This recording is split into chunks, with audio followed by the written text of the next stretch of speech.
que insista, portavoz. ¿Es compatible decir que son las medidas del PP y votar en contra? Perfectamente compatible. Entonces, no, yo te lo explico, no tengo ningún problema en explicarlo. Pero si es que prefiero explicarlo para que luego no haya malos entendidos en los titulares. Perfectamente compatible.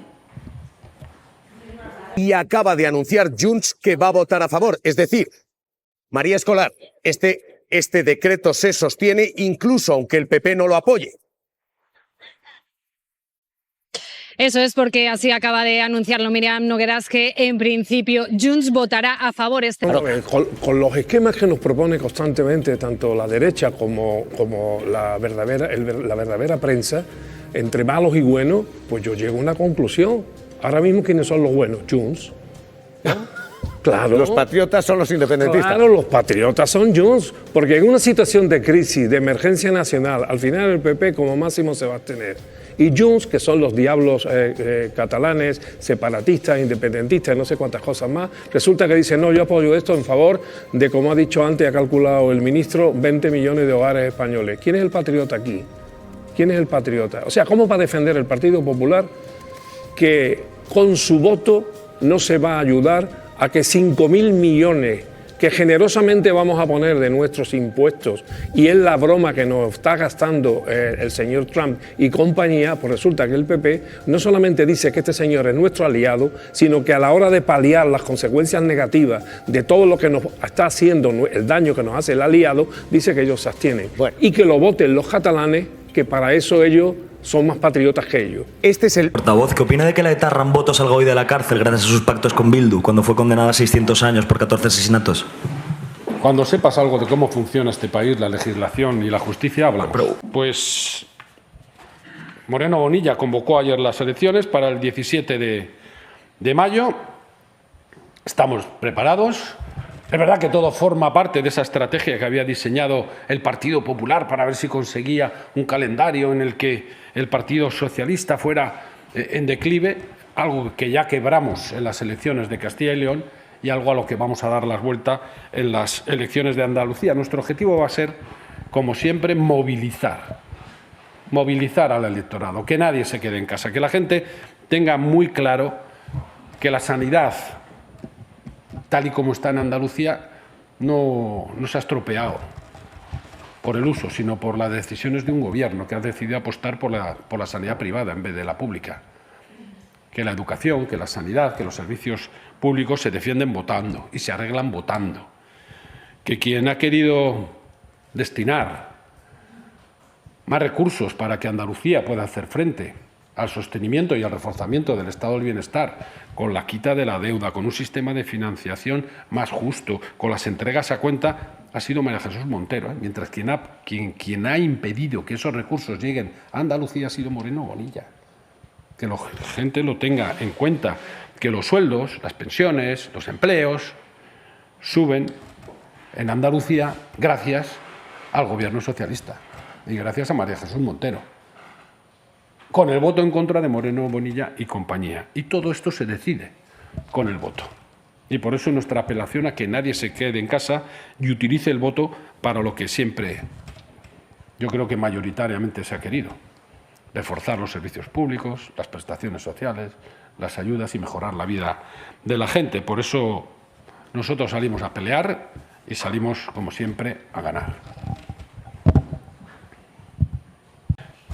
El plan del Gobierno, como lo saben, lo resumiré en el plan del Gobierno. El decreto del Gobierno lo resumiré en 3 apartados. Las medidas inmediatas, que son para contener el golpe en los hogares y en los sectores afectados, que tiene, entre otras cosas, rebajas fiscales, que es el IVA reducido para la electricidad, para el gas, para el carburante, que tiene ayudas directas a agricultores, a pescadores, a ganaderos, tiene un refuerzo del escudo social, como el bono social eléctrico que se prorroga, como la prohibición de cortar el suministro, tiene medidas estructurales que buscan mejorar la soberanía de nuestro país, en este caso la soberanía energética, que nos hace estar mejor posicionados para enfrentarnos a las crisis.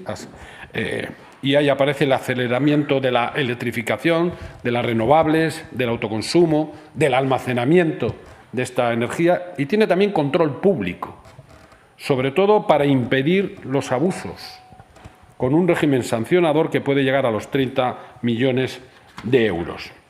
Y aquí el Partido Popular ha vuelto a subir un escalón más en su apuesta de la desfachatez o de la...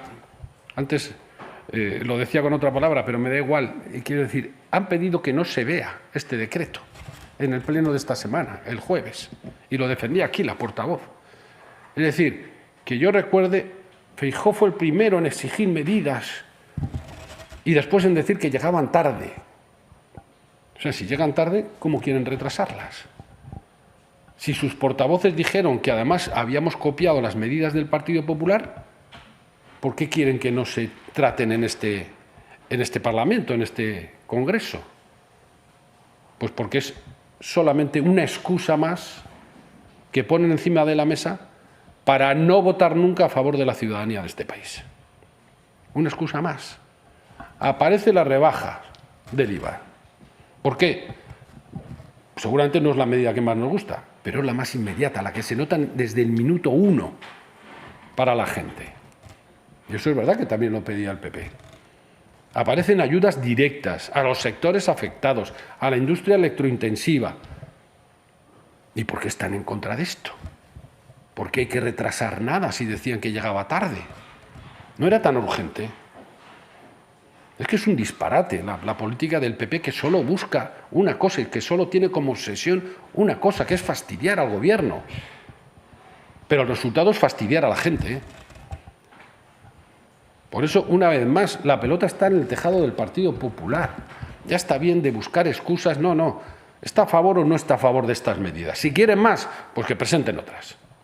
Pero este decreto es el que ha presentado el Gobierno, el que ha elaborado el Gobierno, por cierto, hablando con los sectores afectados.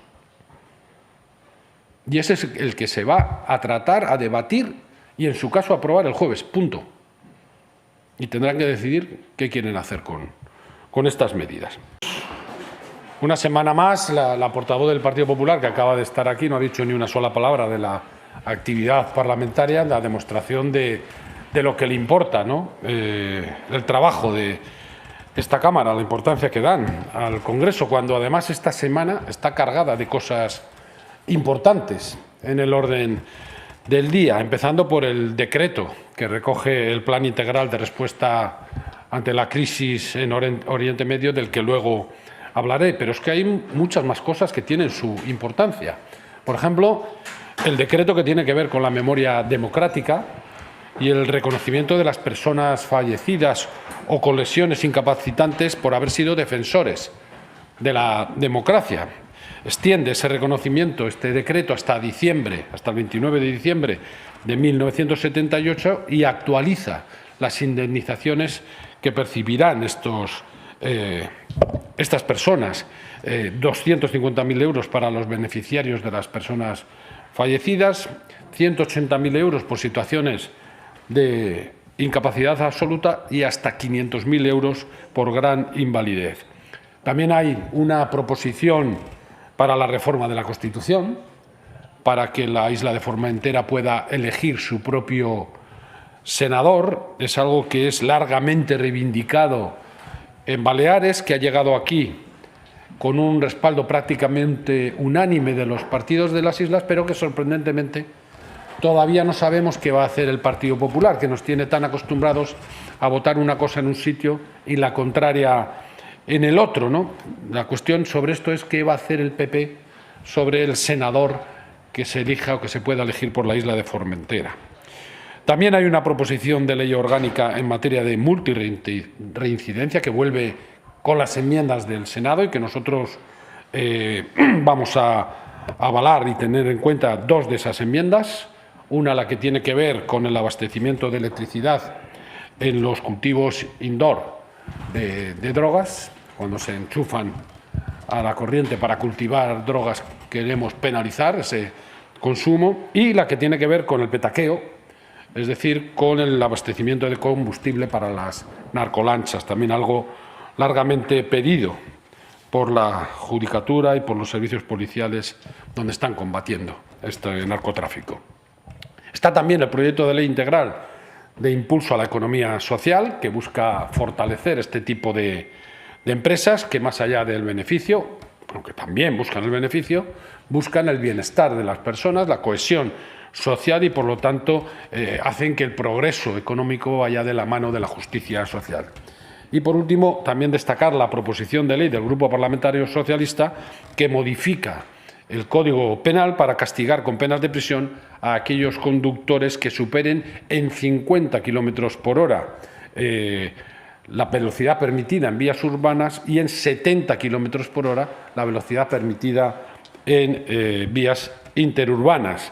Y esto me recuerda el cinismo del Partido Popular, que ayer aplaudía los testimonios de las familias de las víctimas de conductores ebrios, mientras que hace 15 días votó en contra de rebajar y reducir la tasa de alcohol al volante. Y todavía estamos esperando alguna explicación. Creo que es inmoral posicionarse en contra de medidas como esta solo para fastidiar al Gobierno, porque de momento no tenemos ninguna explicación de por qué votaron a favor, como digo, mientras ayer aplaudían a los familiares de las víctimas de conductores ebrios.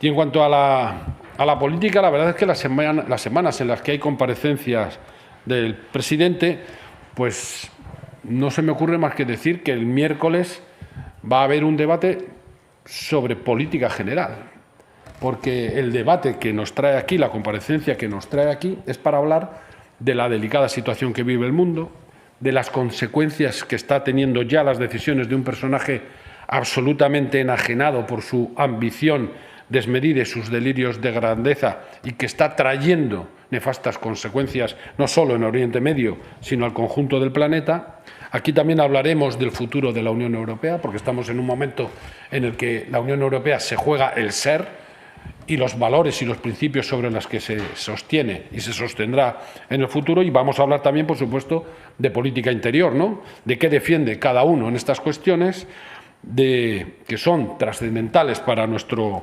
futuro, de cómo reaccionamos ante la crisis y ante las crisis, y de cuál creemos que es nuestro papel en política ante estas situaciones. Es decir, en la comparecencia del presidente del Gobierno está el compendio de la situación política, económica y social de España y prácticamente del mundo. Y también está el manual de respuesta que cada uno estamos dispuestos a defender y a aplicar. Y desde que empezó la guerra de Irán, y el miércoles se hará todavía más patente, se ve claramente la diferencia entre los progresistas, entre los socialistas y la derecha y la ultraderecha. Es decir, entre Pedro Sánchez y Feijóo y Abascal. Y se ha demostrado en estos días quién es su líder, quién lidera posiciones políticas y quién es simplemente un vasallo y un sumiso. Quién avanza posiciones con valentía y quién espera ver lo que le dictan otros. Quién defiende los valores y los principios democráticos, empezando por el derecho internacional, sin el que no habría ni derechos humanos ni ningún otro tipo de derecho, y quién cree que el derecho internacional depende.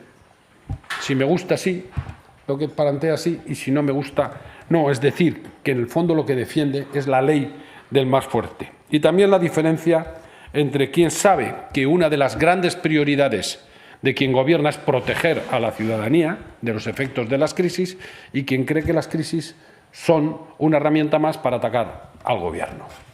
Es decir, la diferencia entre quien presenta un decreto con 80 medidas que moviliza 5.000 millones de euros para ayudar a ciudadanos, ciudadanas y sectores estratégicos, y quien, gobernando en 12 comunidades autónomas de este país, no ha presentado ni un solo plan, ni una sola medida para que desde estas comunidades, desde el Gobierno de estas comunidades, se pueda atender las necesidades de la ciudadanía. Por lo tanto, el miércoles va a ser un buen día para que los socialistas mostremos el orgullo de tener un presidente como Pedro Sánchez, que es referencia internacional y que ha puesto a España como referencia de la dignidad por su posición, no solo en relación a la guerra de Irán, sino también en relación a la invasión en Ucrania, a Gaza, frente a la vergüenza de quienes tienen como aliados y como referencias a lo peor, a los peores valores con los que algunos quieren construir, o mejor dicho, destruir la convivencia en el mundo. El plan del Gobierno, como lo saben, lo resumiré en el plan del Gobierno, el decreto del Gobierno lo resumiré en 3 apartados. Las medidas inmediatas. ¿Qué es lo que va a votar el Partido Socialista en la PNL que presenta esta tarde Junts sobre medidas para la clase media, las pymes, en las que hay, entre otras cosas, una medida para que los autónomos que ganen menos de 85.000 euros no que puedan estar exentos del IVA? Estamos valorándolo, estamos hablando. Tiene 24 puntos esa PNL y en algunos de ellos coincidimos. Y coincidimos tanto como que nosotros ya teníamos presentada en una ley una enmienda en esos mismos términos y en esa misma dirección. Por lo tanto, es posible que haya unos cuantos de esos puntos que se puedan aprobar. Por simplemente ir un poquito más allá de la pregunta de Virginia, si tendrían la intención a futuro de transponer esto a través de una directiva europea, si se podría incluso hacer ley a través de Europa. Es que hay una directiva europea y las directivas europeas se transponen. Y por eso digo que se estaba trabajando y que nosotros ya teníamos una propuesta en ese sentido. O sea, que podemos coincidir perfectamente en esa transposición. Y entonces, ¿podría ser moneda de cambio para que Junts pueda aprobar el decreto del próximo jueves? Eso ya no me corresponde a mí decirlo. Simplemente nosotros vamos, como siempre hacemos, votar a favor de lo que coincidimos y no a favor de lo que no coincidimos. Gracias. Es verdad que también no puede ser permanentemente todo un cambio de cromos. Junts también tendrá que decidir si está de acuerdo o no con las medidas que vienen en el decreto.